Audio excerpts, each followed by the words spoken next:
Assalamualaikum warahmatullahi wabarakatuh. Saya Registia Rizky Pradana Putra dengan NIM 230500948, mahasiswa Universitas Syedzi Madani, Program Studi Ilmu Komputer, Fakultas Teknologi dan Bisnis. Video ini saya buat sebagai tugas pengganti UAS karena absensi saya tidak mencukupi sehingga saya tidak dapat mengikuti UAS. Dengan tugas ini, saya berharap dapat memenuhi syarat untuk mengikuti UAS. Langsung saja kita ke video tugas presentasinya.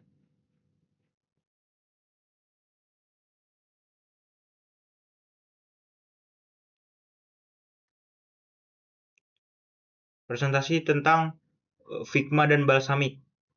Figma dan Balsamiq dalam desain UI dan UX, kolaborasi ide dan visualisasi, mengeksplorasi peran kunci dua alat desain dalam proses pengembangan produk digital. Presentasi ini sebagai syarat untuk memenuhi absensi yang kurang agar dapat mengikuti ujian akhir semester. Lanjut. Yang pertama, memahami dasar wireframing dulu dalam UI atau UX, user interface atau user experience. Wireframe adalah representasi visual dasar dari tata letak antarmuka pengguna. Berfungsi sebagai kerangka struktural yang menyoroti konten dan fungsionalitas. Ini adalah langkah krusial dalam proses desain UI atau UX, karena memungkinkan perancang dan pemangku kepentingan untuk fokus pada struktur dan alur pengguna tanpa terganggu oleh estetika visual. Tujuan utama dari wireframing dalam UI UX adalah menguji ide-ide desain, memvalidasi alur pengguna, dan mengidentifikasi potensi masalah pada tahap awal pengembangan. Dengan demikian, wireframing membantu mempercepat proses komunikasi antar tim, mengurangi risiko revisi yang mahal di kemudian hari, dan memastikan semua pihak memiliki pemahaman yang sama tentang produk yang akan dibangun. Ke slide selanjutnya. Alat wireframing. Yang pertama ada Balsamiq, sketsa cepat untuk ide awal. Balsamiq adalah alat wireframing yang dirancang khusus untuk membuat sketsa cepat dan kasar, menyerupai gambar tangan. Fokus utamanya adalah kepada wireframe low fidelity, yang memungkinkan pengguna untuk dengan mudah memvisualisasikan struktur dan fungsionalitas antarmuka tanpa detail visual yang mengganggu. Dengan antarmuka drag and drop yang intuitif dan koleksi komponen UI yang siap pakai yang luas, Balsamiq sangat ideal untuk tahap awal eksplorasi ide. Ini membantu tim desain, pengembang, dan pemangku kepentingan untuk cepat memahami konsep inti dan alur pengguna, memfasilitasi diskusi yang produktif, dan menyelaraskan visi proyek sebelum masuk ke tahap desain yang lebih detail. Slide selanjutnya, kelebihan Balsamiq. Fokus kepada fungsionalitasnya. Yang pertama ada antarmuka intuitif. Sangat mudah digunakan dengan kurva pembelajaran yang minimal, memungkinkan siapa saja untuk mulai membuat wireframe dalam waktu singkat. Artinya, Balsamiq ini simple ya, simple dan juga dasar, sangat dasar. Tidak memerlukan waktu yang lama, dia singkat untuk belajar basic atau dasar dalam mendesain suatu aplikasi nantinya. Aplikasi atau suatu sistem informasi nantinya yang akan dibangun. Lalu yang selanjutnya ada kelebihan selanjutnya ada komponen UI berlimpah. Ini menyediakan ribuan komponen UI dan icon yang siap pakai, yang berfungsi untuk mempercepat proses desain dan memastikan konsistensi. Lalu selanjutnya ada fleksibilitas platform. Dapat digunakan secara offline dan kompatibel dengan berbagai sistem operasi seperti Windows, Mac, dan Linux. Lalu yang terakhir ada iterasi cepat. Mempercepat iterasi dan diskusi desain dengan berfokus pada fungsionalitas dan alur, bukan detail visual yang memakan banyak waktu. Oleh karena itu, seperti yang saya sebutkan di awal tadi, Balsamiq ini kelebihannya fokus pada fungsionalitasnya yang simple ya, dan dengan waktu yang pembelajaran yang minimal, bukan kepada yang detail visual yang memakan banyak waktu. Lanjut. Lalu ada kekurangan Balsamiq, batasan visual. Tanpa desain high fidelity, tidak dirancang untuk membuat desain high fidelity atau prototyping interaktif yang mendalam, membatasi visualisasi produk akhir. Seperti yang saya jelaskan pada awal tadi di kelebihan Balsamiq, tentunya setiap kelebihan ada kekurangan ya. Untuk kekurangannya karena tidak memakan waktu yang lama dan simple, karena Balsamiq itu simple. Kelemahannya itu desainnya tidak high fidelity ya. Ini bisa membatasi visualisasi di produk-produk di akhirnya nanti. Lalu ada tampilan kasar. Estetika sketsa tangan balsamik meskipun disengaja terkadang dianggap kurang profesional oleh beberapa klien atau pemangku kepentingan yang mengharapkan tampilan yang lebih poles. Lalu ada kolaborasi terbatas. Fitur kolaborasi real time-nya tidak secanggih platform modern lainnya yang bisa menjadi hambatan bagi tim yang bekerja secara simultan. Karena seperti yang dijelaskan di kelebihan balsamik tadi yang iterasinya cepat, antar intuitif, dalam waktu yang singkat dan simpel, tentunya ada kekurangannya juga, yaitu kolaborasinya terbatas ya, yang secara real time tidak secanggih platform modern lainnya. Ini bisa menjadi hambatan nantinya bagi tim yang bekerja secara simultan.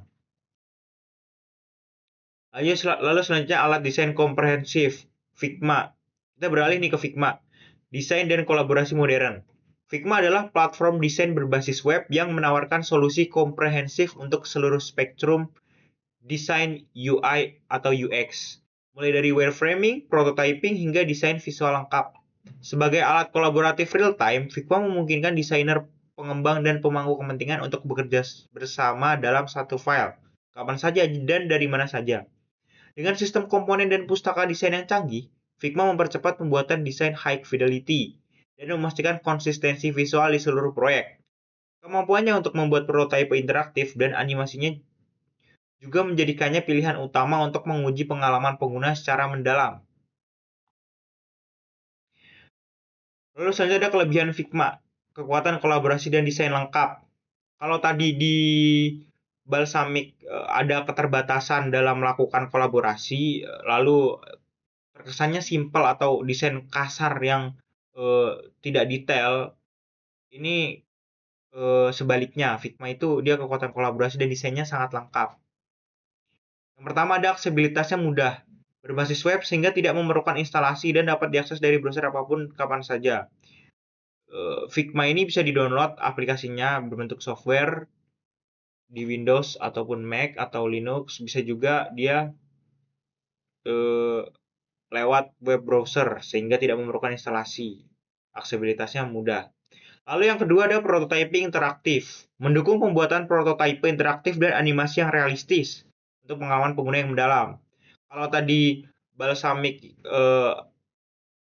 seperti yang saya jelaskan, kalau tadi Balsamiq itu dia terkesan simpel, ini sebaiknya Figma menggunakan prototipe interaktif, mendukung pembuatan prototipe interaktif dan animasi yang realistis untuk pengalaman pengguna yang mendalam. Dia jadi lebih detail lagi.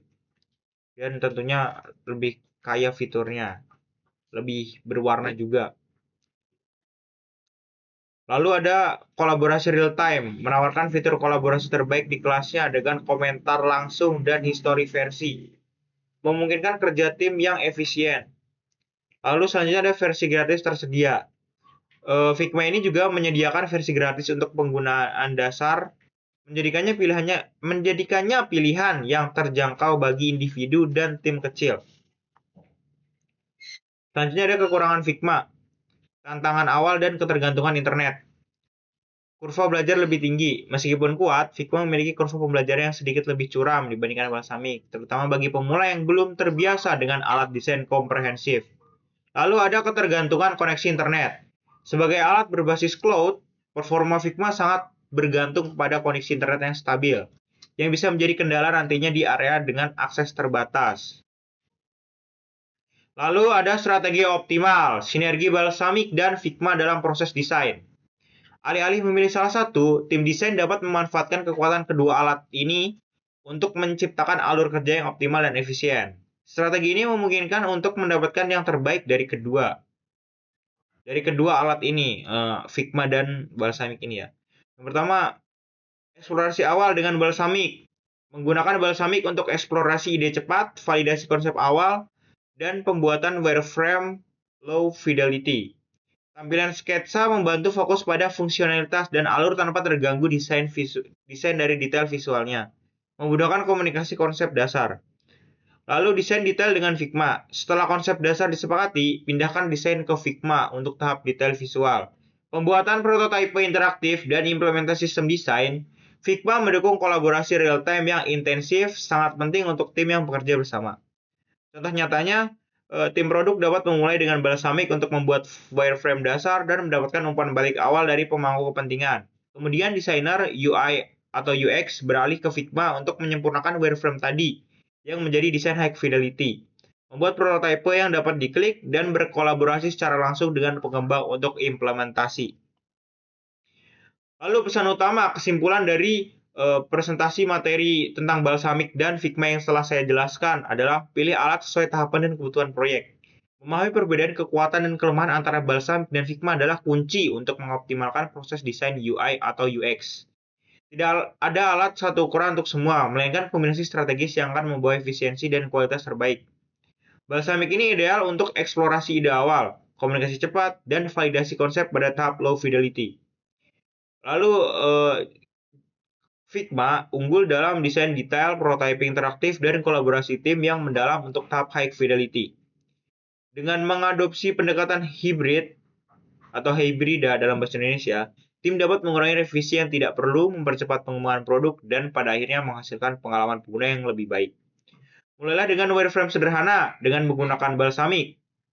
Lalu, poles dengan desain interaktif dan menggunakan Figma untuk hasil maksimal yang sesuai dengan visi dan tujuan proyek Anda.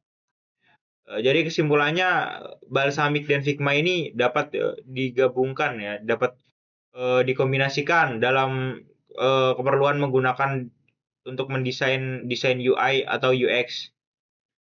Balsamik ini ideal untuk eksplorasi di awal, sementara Figma unggul dalam desain yang lebih detail. Terima kasih. Sekian presentasi materi dari saya, persyaratan untuk mengikuti UAS dari saya. Kurang lebihnya mohon dimaafkan. Wassalamualaikum warahmatullahi wabarakatuh.